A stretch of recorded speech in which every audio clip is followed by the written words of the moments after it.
네, 우리 기도하심으로 피우다 시작하겠습니다. 하나님 감사합니다. 오늘도 주의 말씀 앞 우리를 불러주시고 오늘 우리 신앙과 믿음의 핵심인 부활에 관하여서 우리가 함께 주의 말씀을 듣게 하시니 감사합니다. 우리 안에 가장 중요한 것을 잃어버리지 않는 믿음, 가장 중요한 것을 소망하지 않게 되는 믿음이 된 것은 아닌지 돌아보게 하시고 오늘 말씀 안에서 다시 온전케 되는 이 아침 되길 소망합니다. 우리의 말씀을 통하여서 다시 한번 우리 신앙이 예수 그리스도를 갈망하게 하시고 부활을 꿈꾸는 믿음을 갖게 하여 주시옵소서. 감사합니다. 예수님 이름으로 기도드립니다. 아멘. 네, 오늘 저희가 함께 살펴볼 말씀은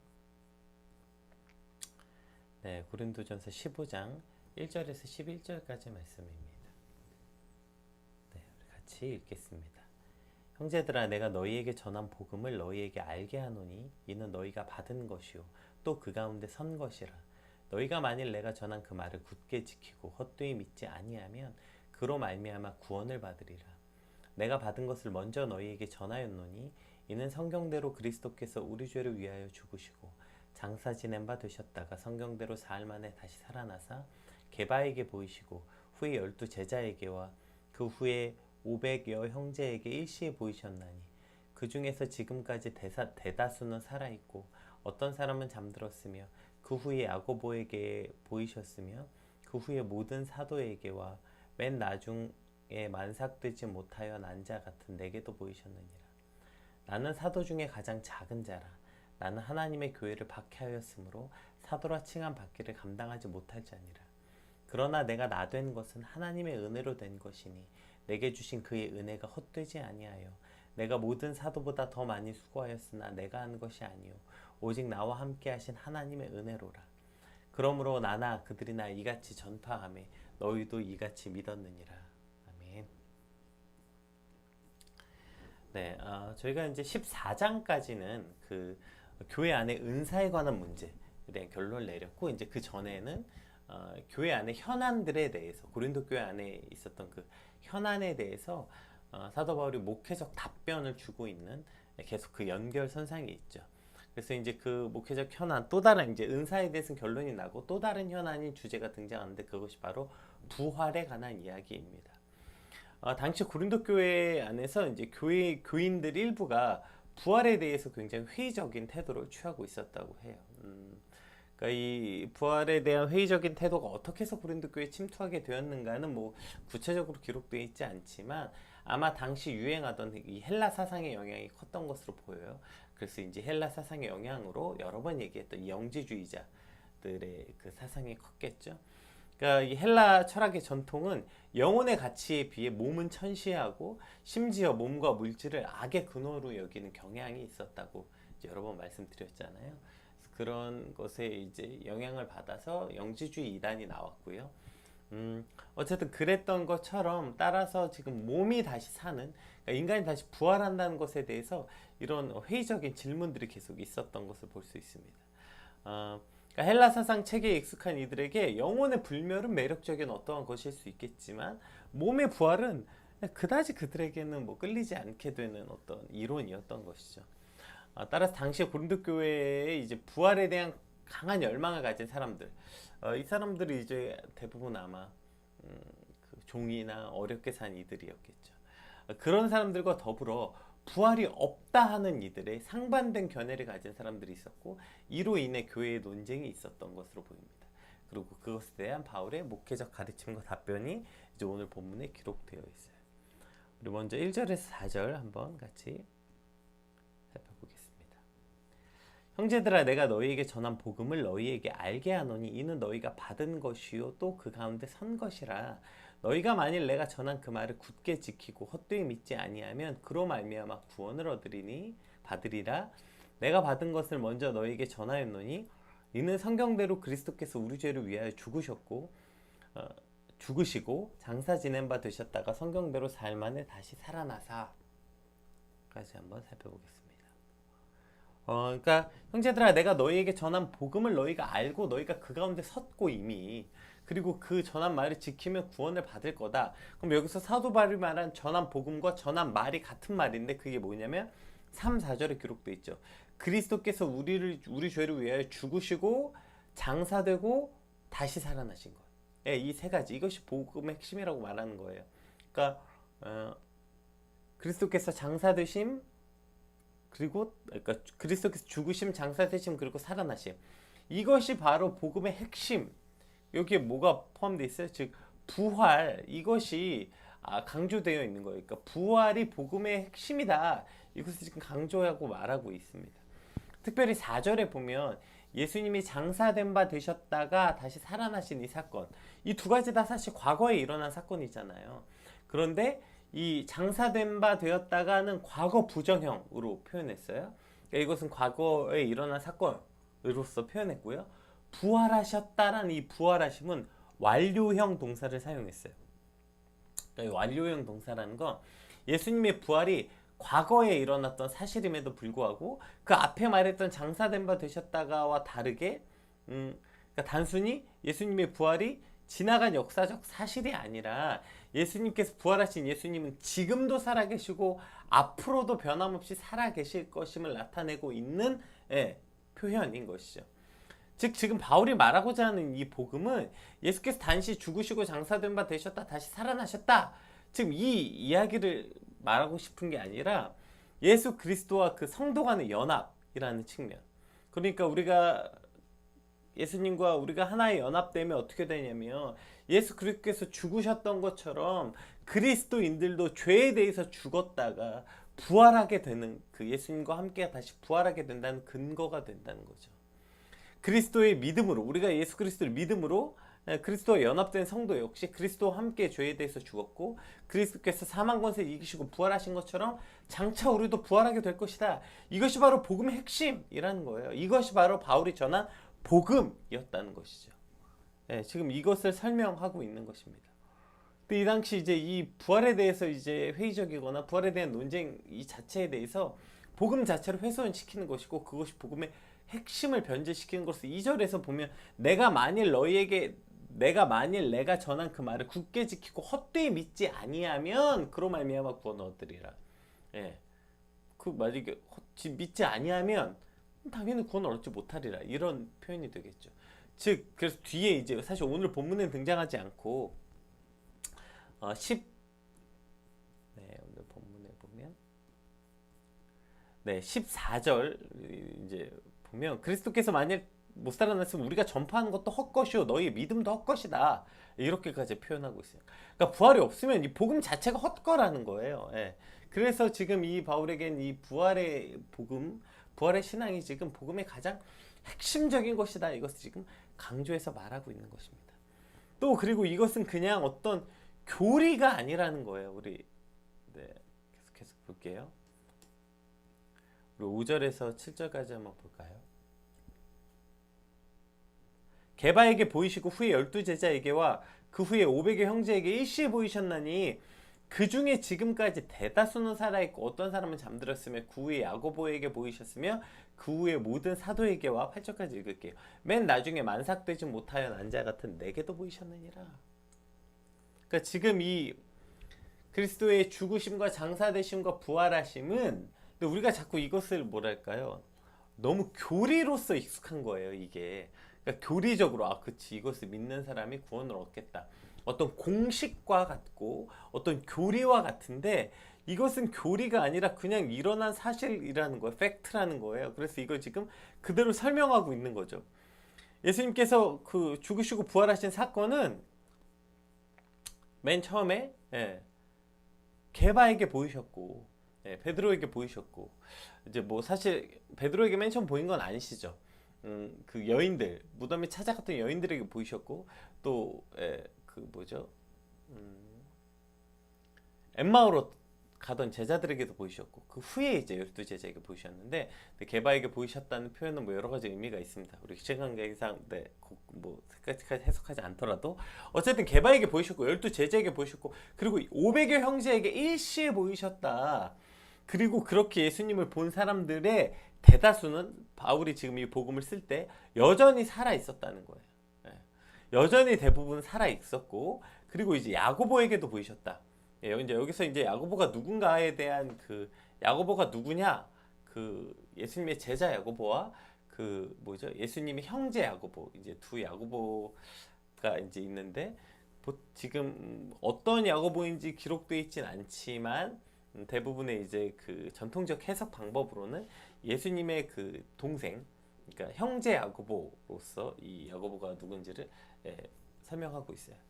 아, 당시 이제 가장 그 뭐죠? 감독의 권한에 있었던, 영향력이 있었던 그 야고보라고 해석하고 있습니다. 어쨌든 이렇게 보이셨고 모든 사도에게 또 보이셨다. 여기서 모든 사도는 12제자뿐 아니라 예수님을 따랐던, 그 예수님이 따르고 예수님을 같이 전했던 많은 사도들, 더 넓은 개념으로서의 사도를 지금 설명하고 있습니다.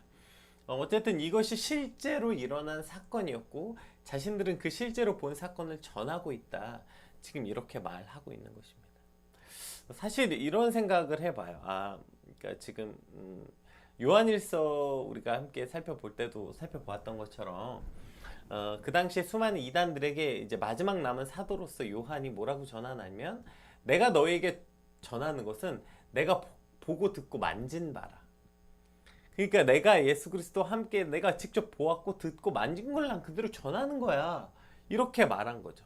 그것을 전할 때 그 복음은 바로 힘을 갖게 되고 그 복음의 뭐랄까요, 그 어떤 파워를 갖게 되는 것 같아요. 어쩌면 지금 복음을 전하는 것이 파워를 잃어버린 이유는 이것이 팩트가 아니라 이론과 사상 혹은 논리의 변증, 이런 것으로 우리가 사실 복음을 전하고 있기 때문에 복음의 이 파워, 폭발적인 이 파워가 온전히 전달되지 않는 건 아닐까, 이런 생각을 해봅니다. 정말 내가 보고 듣고 만진 바 되었던, 그리스도께서 진짜 죽었고 살아나셨어, 내가 봤어, 내가 옆에 있었어, 내가 진짜 경험했어, 내가 체험했어, 이렇게 실제로 본 이들이 전한 복음은 당연히 폭발력 있고 역동성 있고 살아있는 복음이 될 수밖에 없는 것 같아요. 그러나 우리가 지금 전하는 복음은 어떠한가? 마치 그 어떤 사상을 전하는 것 같은, 어떤 이론이냐 이념을 전한 것 같은 이러한 것이기 때문에 어쩌면 복음의 힘을 잃어버린 것은 아닌가, 이런 생각이 듭니다. 제가 종종 이런 말 많이 듣거든요. 제가 어떤 사용한 물건이나 제가 먹어본 음식이나 제가 이런 걸 이제 주변에 잘 설명하는데, 그래서 이제 사람들이 저한테 그 목회 안 하면 저보고 그 뭐죠? 그 유튜버 해보라고, 그 먹은 거 소개하는 유튜버 있잖아요. 자기가 갔다 온 거 소개하는. 근데 그거 제가 갔다 온 것에 대해서 생생한 후기를 잘 전달하는 어떠한 그런 재능이 있대요. 근데 그런 얘기 들을 때 제가 속으로 혼자 생각해요. 야, 내가 그리스도를 이렇게 전할 수 있었더라면, 내가 과연 그리스도는 과연 이렇게 전하고 있는가? 내가 들은 복음은 과연 정말 이렇게 전하고 있는가? 그것은 어쩌면 내가 이렇게 생생하게 겪고 있는 체험이 내 삶에 날마다 충족되고 있지 않기 때문에 내가 전하는 복음은 이렇게 라이브하지 못한 거 아닌가? 이런 생각을 해봅니다. 오늘 이 사도 바울이 전하고 있는 메시지의 핵심은, 이것은 그냥 어떤 사상이나 이론이나 기독교적, 물론 이것이 기독교 신앙의 가장 핵심적 교리 맞습니다. 복음이라는 것. 그러니까 예수 그리스도께서 우리 죄를 위해서 죽으시고 장사되고 다시 살아나시고 성도의 연합으로 인하여서 우리도 우리의 죄에 대해서 다시 죽고 다시 그리스도와 함께 부활하게 될 것이다. 이것이 그리스도의 핵심이죠. 그러니까 뭐죠? 기독교의 핵심 사상이고 교리의 기초인 것 맞죠. 근데 그것이 단순히 교리의 기초가 아니라 지금 바울이 전하는 건 교리가 아니라는 거예요. 이건 그냥 바울이 겪었던 일이고, 이것은 그 당시 많은 사도가 실제로 겪었던 일이고 대다수가 살아있다는 거예요. 그리고 그들이 직접 경험한 걸 전하고 있기 때문에 복음은 이렇게 폭발력 있는 확장을 가져온 게 아닌가 생각됩니다. 지금 오늘 우리 안에도 이 정말 살아있는 복음이 있나, 내 안에? 내가 정말 오늘 그리스도를 보고 만지고 들었고 그분의 죽으심과 부활하심을 내가 진짜 영적으로 체험했는가? 그것을 내가 진짜 체험했다라면 그럼 오늘 우리가 전하는 복음도 달라지지 않을까? 이런 생각을 해봅니다. 그리고 그것에 대한 확장으로서 이제 바울이 자신의 이야기를 하거든요. 우리 한번 8절 이미 읽었지만 한 번 더 볼게요. 맨 나중된 만삭되지 못하여 난 자 같은 내게도 모이셨다. 왜 자신을 맨 나중되었고 만삭이 되었다고 표현했을까요? 나는 사도 중에 가장 작은 자라. 나는 하나님의 교회를 박해하였으므로 사도라 칭함받기를 감당하지 못할 자니라. 그러나 내가 나 된 것은 하나님의 은혜로 된 것이니 내게 주신 그의 은혜가 헛되지 아니하여 내가 모든 사도보다 더 많이 수고하였으나 내가 한 것이 아니요 오직 나와 함께 하신 하나님의 은혜로라. 그러므로 나나 그들이나 이같이 전파함에 너희도 이같이 믿었느니라. 아멘. 그러니까 나나 그들이나, 그러니까 바울이나 사도들이나 똑같은 복음을 전했다. 그리고 그것을 너희가 믿었다. 이렇게 표현하고 있는데, 그 중에서 이제 왜 맨 나중된이라고 표현했어요? 그러니까 그리스도께서 시간 순서상 모든 사람들에게 보였고 맨 마지막에 자기에게 보였다라는 시간 순서의 의미도 있겠지만, 이것보다는 맨 나중되었다. 자기가 꼴찌다 이 말이에요. 그러니까 자기가 가장 낮은 자다 이걸 표현하기 위해. 그래서 만삭되지 못하여 난 자 같은 이 표현은 만삭되지 못하였다. 온전한 몸이 아니다. 자기가 온전하지 못한 사람이다. 이런 것을 지금 표현하고 있는 거죠. 왜요? 왜냐하면 나는 사도 중에 가장 작은 자인데 나는 하나님의 교회를 박해하였으므로 사도라 칭함 받기를 감당하지 못할 사람이다. 그러니까 사실 사도 바울이 고린도 전서에서 그렇고 여기 오늘 그러니까 고린도 전서에도 종종 등장합니다. 본인의 사도권에 대한 공격이 많았기 때문에 내가 사도로서 명한다 이렇게 본인의 사도에 대한 사도로서의 그 증명, 내가 그리스도로 부름받은 사도다라는 것에 대한 여러 가지 증거 강조하는 표현들이 등장하는데, 오늘 본문에 뭐라냐면 자기는 사도 중에 가장 작은 자고 사도로 칭함 받을 자격도 없다 이렇게 표현하고 있어요. 왜냐하면 보세요. 이제 10절에 나오죠. 그러니까 왜냐하면 사도 바울은 누구였어요? 사도 바울은 부활하신 예수님을 전하던 그 제자들을 잡아 가두던 사람들이었다. 아니 무슨 그리스도가 어딨냐, 그가 죽은 것도 말도 안 되는데 그가 부활했다고 말도 안 되는 소리 하고 있네. 그래서 지금 그거 잡아 죽이려고 박해하러 가던 길에 누굴 만나요? 그 길에 부활하신 예수님을 만난 거예요, 본인이. 그러니 본인이 맨 마지막 나중된 사도다 말할 수밖에 없는 거죠. 그래서 자기를 맨 나중된 사도다 이렇게 표현하면서 이렇게 표현합니다. 이거 우리 찬양으로도 참 많이 부르는데 한 번 더 읽어봅시다. 그러나 내가 나 된 것은 하나님의 은혜로 된 것이니 내게 주신 그의 은혜가 헛되지 아니하여 내가 모든 사도보다 더 많이 수고하였으나 내가 한 것이 아니요 오직 나와 함께 하신 하나님의 은혜로다. 여기서 지금 은혜를 몇 번 말해요. 하나님의 은혜로 된 것이고 그의 은혜가 헛되지 않고 오직 나와 함께 하신 하나님의 은혜로다. 그러니까 지금 사도 바울이 계속 여기서 은혜다 내가 받은 것이 은혜다, 여기서 말하는 그 은혜라는 게 뭐냐고요. 그것이 바로 부활하신 예수님을 만난 것, 그것이 바로 지금 자신의 은혜라는 거예요. 자신도 누구보다도 회방자와 핍박자와 포행자였죠. 그 전에 신앙을 전파하던 그 모든 것을 잡아 죽이던 자신이 부활하신 예수님을 만난 거예요. 그래서 그 자신이 만난 예수님을 지금 그대로 전하고 있는 거예요. 근데 그 전하는 방법이 뭐예요? 부활하신 예수님을 만나고 그 예수님을 전하니까 자신이 그 전에 이런 자격은, 나도 예수님 부활 믿지 않았고 오히려 그 믿는 자를 잡아 죽이던 자기가 부활하신 예수님을 만났더니 이걸 경험한 거 아닙니까? 뭐예요? 예수 그리스도가 날 위해서 죽으시고 장사하시고 다시 살아나게 하심, 이것을 바울이 경험한 거죠. 그러니 이렇게 고백할 수밖에 없는 거예요. 이 놀라운 은혜와 사랑을 하나님의 은혜였습니다라고 고백할 수밖에 없는 그 어떤 사도 바울의 그 어떤 강력한 자신의 은혜에 대한 감격과 기쁨, 이것에 대한 표현인 것이죠. 그리고 이것은 그냥 갑자기 부활 논증에서 툭 튀어나온 자식 신앙 간증이 아니라, 즉 자신이 부활된 예수, 그러니까 부활하신 예수 그리스도를 만난 것, 그것에 대한 기쁨을 지금 표현하고 있는 것입니다. 이것이 곧 바울에게 은혜였던 것이죠. 제가 오늘 본문을 읽는데 지난주인가요? 이제 아내가 늦게 집에 온 날이 있어서 이제 제가 아이를 재웠는데, 이렇게 재우고 이제 늘 저희가 아이 자기 전에 기도하거든요.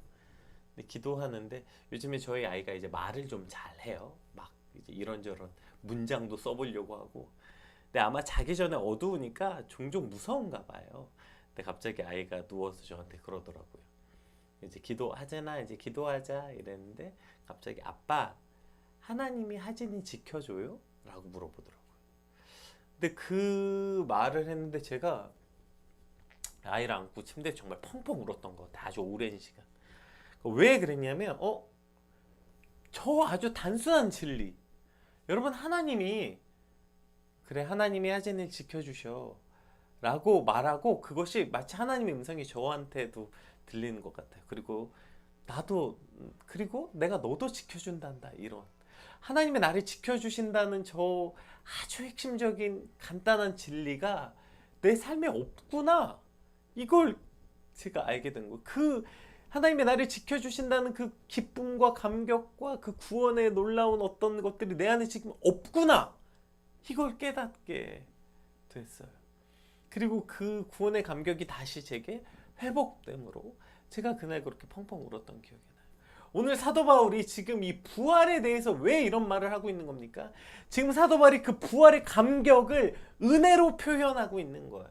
여러분, 우리 삶에, 우리 신앙이 왜 점점 힘을 잃어갈까요? 분명히 예수님을 믿어요. 우리 예수님 믿습니다. 근데 우리 신앙은 왜 그렇게 기쁨을 잃어버리고 감사를 잃어버리고, 우리가 전하는 복음은 왜 그렇게 힘을 잃어버리는 걸까요? 우리가 누군가에게 가서 예수님 믿어라고 말할 때 왜 그렇게 부끄럽게 짝이 없고, 왜 그렇게 그 전하는 복음에는 메가리가 하나도 없는 걸까요? 이거 아닐까요? 지금 사도 바울이 고백하고 있는 이 감격스러움의, 이 본인의 구원에 대한 감격. 그러나 나는 진짜 자격 없고 난 진짜 거지 같은 사람이거든. 근데 그런 내가 지금 이러한 내가 될 수 있었던 것, 그런 내가 그나마 그래도 이만큼 살 수 있었던 것은 하나님의 은혜로 된 거다.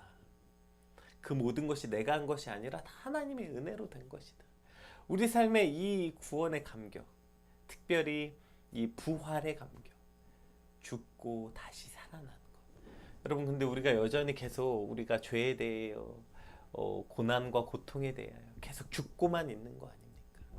여러분, 우리의 죽음은, 우리의 고통은 거기서 끝난 시제가 아니에요. 우리는 반드시 부활을 향해서 가고 있고요. 우리는 이미 그리스도로 말미암아 죄에 대해서 다시 살아나는 부활을 경험한 이들이라고요.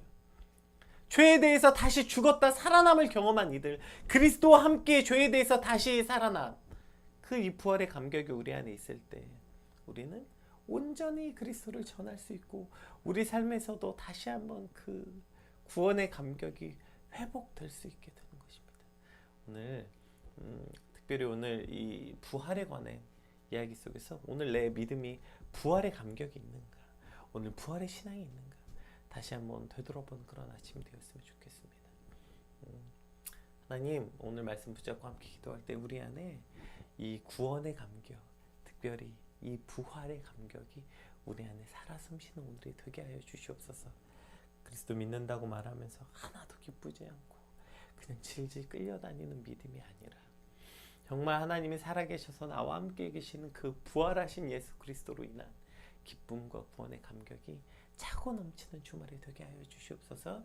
우리 같이 받은 말씀 놓고 함께 기도하겠습니다. 기도합시다.